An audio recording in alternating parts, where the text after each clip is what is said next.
안녕하세요. 스포츠 분석 전문가 금팀장입니다. 분석을 힘들어하시는 분들을 돕고자 이렇게 스포츠 분석 영상을 업로드하기 시작했습니다. 거짓없는 정보와 확실한 분석으로 도와드리도록 하겠습니다. 매일 최신으로 공유되는 금팀장의 스포츠 분석 정보를 필요로 하시는 분들은 영상 하단 고정 댓글 클릭 후 문의 주시면 됩니다. 그럼 오늘의 경기 분석 시작할 테니 재밌게 시청해 주시기 바랍니다. 11월 17일 유로컵 예선 6경기 분석 시작하겠습니다. 첫 번째로 조지아 대 스코틀랜드 경기 알아보겠습니다. 조지아는 본선 직행에 실패한 데다 플레이오프 진출도 쉽지 않은 상황이다. 남은 두 경기를 모두 승리하고 네이션스리그 경쟁팀들의 부진을 발해야 한다. 때문에 홈에서 열리는 이 경기에 전력을 다해 승리를 노릴 것이다. 나폴리의 스타 공격수인 크바라츠헬리아를 필두로 카를스루에의 공격수 지부지바체, 아약스의 미카우 타제가 공격적으로 경기에 임할 것으로 보인다. 스코틀랜드는 스페인과 1위 경쟁 중이지만 이미 최소 조 2위를 확보하며 본선행을 확정했다. 노르웨이와 같은 조였기에 어려운 여정이 예상됐는데 초반 전승을 기록한 것이 컸다. 그리고 이번 일정에도 사셈의 체아담스와 본머스의 크리스티, 맨유의 맥토미니와 브라이튼의 길모어 등 주축 선수들이 정상적으로 차출됐다. 접전을 본다. 조지아의 홈 일정이긴 하지만 스코틀랜드는 이번 유로 예선에 나선 팀 중 수비 조직력이 가장 안정적이다. 리즈의 리암 쿠퍼를 중심으로 포티어스와 패터슨이 수비진에 나설 텐데 조지아의 공세를 경기 내내 막아낼 것이다. 두 팀이 90분 내내 접전을 가져가며 승점을 나눠 가질 것이다. 이번 경기 무승부를 추천합니다. 핸디 언어버 및 최종 조합은 고정 댓글 링크를 통해 가족방에서 확인해 주세요. 두 번째로 키프로스 대 스페인 경기 알아보겠습니다. 키프로스는 2골 25실점의 득실을 기록하며 7전 전패를 당했다. 스페인 상대로는 원정에서 6골을 허용하며 패했었다. 카스타노스와 고키치 등 경쟁력 있는 소속팀에서 뛰는 선수들이 있지만 다른 팀들과 비교하면 전력이 너무 떨어진다. 그래도 이 경기에서 첫 승점을 따내기 위해 전력을 다해 임할 것이다. 스페인은 이미 본선행을 확정했다. 대회 초반 스코틀랜드의 기세에 밀리며 조 2위로 떨어졌었지만 맞대결 패배를 홈에서 갚아주며 1위로 올라섰다. 그리고 이번 일정에는 기회가 적었던 선수들이 대거 뽑혔다. 레버쿠젠에서 최고의 시즌을 보내고 있는 윙백 그리말도와 빌바오의 중앙 미드필더 산세트, 아틀레티코의 리켈메 등이 기회를 받았다.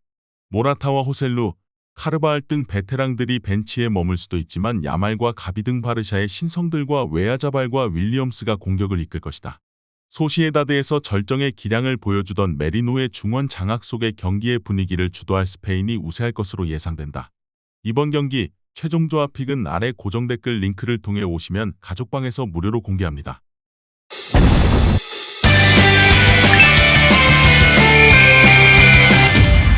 세 번째로 에스토니아 대 오스트리아 경기 알아보겠습니다. 에스토니아는 예선 6경기에서 승점 1점에 그치며 본선 진출에 실패했다. 10월 일정에서는 가장 할만한 팀인 아제르바이잔에 패했는데 경기력이 올라오지 않고 있다. 플로라 탈린의 중앙 미드필더인 바실리에프가 여전히 팀의 구심점 역할을 하고 있긴 하지만 다른 선수들의 경기력은 아쉽다. 오스트리아는 이미 유로 본선 진출에 성공했다. 벨기에의 승점을 뒤져 있긴 하지만 3위와 승점 차이가 뒤집히지 않기에 본선으로 가게 됐다. 그러나 아직 1위에 대한 의지가 남아있기에 이번 라운드에서도 최선을 다할 것이다. 황희찬의 동료인 칼라이지치를 중심으로 라이프치히 중원의 사령관 슐라거, 그릴리치와 사비처 등 좋은 선수들이 차고 넘친다. 오스트리아의 승리를 본다. 라피트빈의 공격수인 브루그슈탈러가 이번 원정의 징계로 빠지긴 하지만 바움가르트너와 케인츠 등 그를 대체할 선수들은 충분하다. 라이머와 그릴리치의 중원 장악 속의 경기 분위기를 주도할 것이고 칼라이지치가 제공권 장악으로 승부를 낼 오스트리아가 승리할 것이다. 이번 경기 오스트리아 승을 추천합니다. 핸디 언어버 및 최종 조합은 고정 댓글 링크를 통해 가족방에서 확인해 주세요. 네 번째로 아제르바이잔 대 스웨덴 경기 알아보겠습니다. 아제르바이잔은 에스토니아 상대로 1승이 있지만 선두권 팀 상대로는 승점 추가에 어려움을 느끼며 조별 예선 통과에 실패했다. 카라바흐의 마마도프와 대전하나의 안톤 등 수비 라인은 어느 정도 버티며 경기를 운영했지만 기대했던 세이다예프의 골이 잘 터지지 않았다. 그래도 홈 경기에서 팬들의 성원에 부응하기 위해 최선을 다할 것이다. 스웨덴은 벨기에와 오스트리아에 밀려 조별 예선 통과에 실패했다. 2위인 오스트리아와 승점 9점 차기에 남은 경기를 승리해도 뒤집을 수 없다.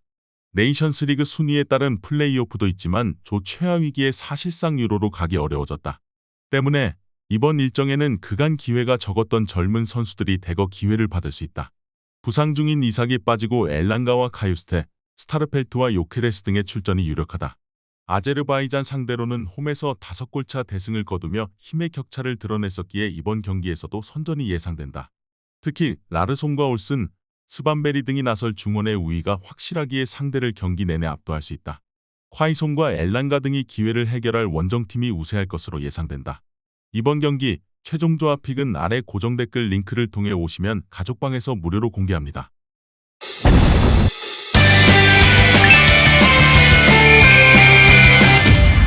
다섯 번째로 불가리아 대 헝가리 경기 알아보겠습니다. 불가리아는 조별 예선 6경기에서 1승도 거두지 못하고 최하위를 기록 중이다. 리투아니아와 몬테네그로 등 할만한 팀들 상대로도 승점을 따내는데 고전했는데 부진이 길어지고 있다. 직전 경기에서는 홈에서 리투아니아에 완패하기도 했다. 데스포도프와 보르코프 등이 최전방에 나서고 있지만 마무리를 하지 못했고 초체프의 중원 지원도 아쉽다. 이 경기에는 주전 미드필더인 소피아의 크라에프도 징계로 결장한다. 헝가리는 세르비아와의 리턴 매치에서 우위를 보이며 1위가 유력하다. 남은 두 경기를 모두 패하고 몬테네그로가 많은 득점으로 2승을 기록하는 경우를 제외하면 본선으로 간다. 패배할 수 있었던 리투아니아 원정에서 후반 연속골이 터지며 무승부를 기록하는 등 이번 대회 무패를 기록 중이다. 페렌츠바로스의 바르가와 리버풀의 소보슬라이, 프라이부르크의 살라이와 울산의 마틴 아담 등 공격진이 잘해주는 데다 랭과 피올라가 버티는 수비도 탄탄하다. 헝가리의 승리를 본다. 불가리아는 자국 리그 최강인 루도고레와 소피아의 부진 속에 대표팀도 가라앉았다. 홈이긴 하지만 승점 추가를 하기 쉽지 않다. 나기와 소보슬라이가 공격 전개를 책임지며 상대를 공략할 수 있고 살라이가 측면과 최전방을 오가며 기회를 만들 헝가리가 승리할 것이다. 이번 경기 헝가리 승을 추천합니다. 핸디 언어버 및 최종 조합은 고정 댓글 링크를 통해 가족방에서 확인해주세요. 마지막으로 몬테네그로 대 리투아니아 경기 알아보겠습니다. 몬테네그로는 아직 본선행에 대한 희망이 남아있다. 세르비아가 경기를 패하고 남은 두 경기를 자신들이 잡아내면 2위로 올라갈 수 있다. 때문에 포기하지 않고 리투아니아와 헝가리전에 임해야 한다. 주축 선수를 정상적으로 소집해 의지를 보였는데 주장인 요베티치를 필두로 인천에서 부활한 무고사 레체의 크리스토비치가 최전방에 나서고 요보비치와 론차르, 라이코비치 등이 중원에 소집됐다. 리투아니아는 이미 본선 진출에 실패했다. 이 경기를 승리해도 2위권으로 갈 수 없고 네이션스 리그에서도 조 최하위에 그쳤다. 10월 일정에서 불가리아를 잡고 헝가리 상대로도 승리하는 등 기염을 토했지만 거기까지일 수 있다. 그래도 파네베지스의 공격수인 시르비스가 두 경기에서 3골을 넣는 등 좋은 폼을 보여주고 있고 가네이티스의 중원 지원도 활발하다. 마지막 유로 지역 예선에 나서는 리투아니아가 원정이지만 공격적으로 골을 노릴 것이지만 사비치가 버티는 홈팀 수비를 넘어서긴 어렵다. 요보비치의 중원 지원 속에 요베티치가 공격을 이끌 홈팀이 우세할 것으로 예상된다. 이번 경기 최종 조합 픽은 아래 고정 댓글 링크를 통해 오시면 가족방에서 무료로 공개합니다.